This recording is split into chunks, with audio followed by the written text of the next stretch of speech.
In this video I'm going to be talking about the first performance that we did for A Midsummer Night's Dream and sort of how it went, how I was feeling, and some of the things that I can work on for the next couple of shows. So the first one, I think, was probably one of the worst ones, only because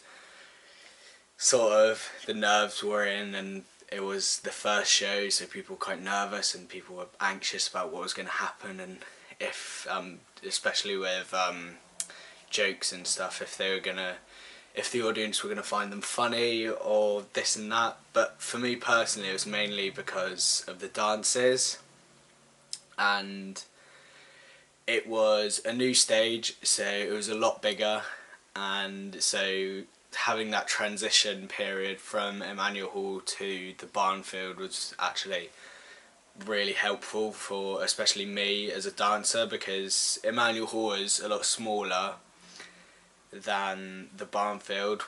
and also the floor was different, so we had to almost slightly change some of the moves, which didn't help, but it had to happen because we couldn't actually do some of the moves.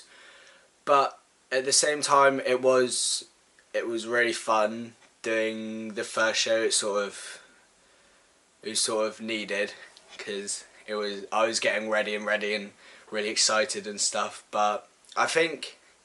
it went well, but some more things I need to work on is mainly the lullaby and Puck and Oberon's entrance, and also I think it was the day before our tech run or the actual performance,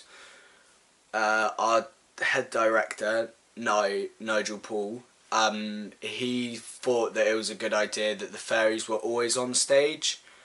which I thought actually worked really well, because it also shown that the fairies were always in the forest. So sort of, as it was the fairy sort of home and stuff, the fact that they were always sleeping on stage, so they were always being able to be seen from an audience perspective,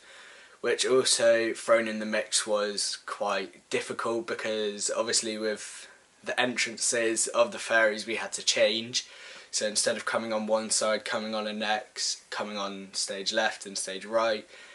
it was actually a lot harder to do because we were lying on the floor or over some steps, so it was quite hard to sort of get your head round which side you were sleeping on. So for the first show, that was probably the biggest challenge. It wasn't actually the dancing, it was actually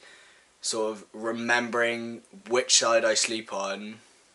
and what's next, because I was always thinking about what side I was sleeping on rather than the next piece of movement that we had to do. So that came out to be quite challenging, but also quite fun at the same time, because it made it more different, so it made it something else, so it was something else that I could sort of try and do right. And also for the entrance of Titania and Oberon, I think because it's such a larger space, I think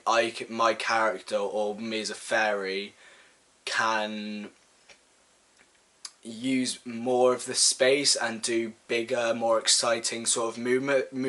movements, rather than having sort of slower, smaller movements. It's very big and frantic, so then because it is such a bigger space, then the audience will be able to see it. And also when we go,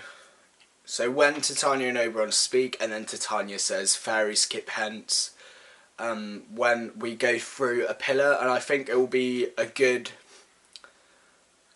little thing to do would be to wait in the pillar, because there's a lot of waiting for when the fairies actually get the Indian boy, so we're all in a line, and it's sort of there's sort of nothing to do, but I'm on the outside, so I could almost be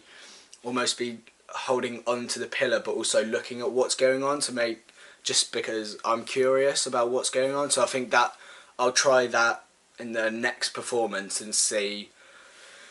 sort of what could what could be done, and if it will work with the actual piece of movement and dance, and if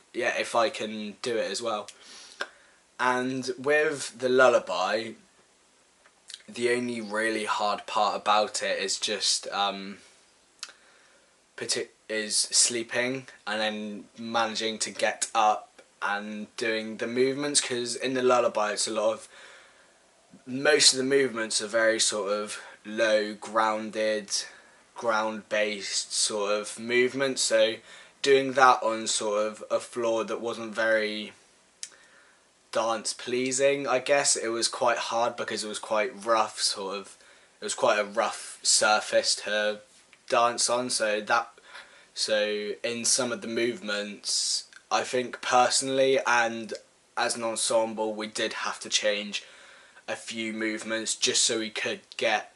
A, the best out of what we were doing, and B, so it was actually safe for us to do it and being able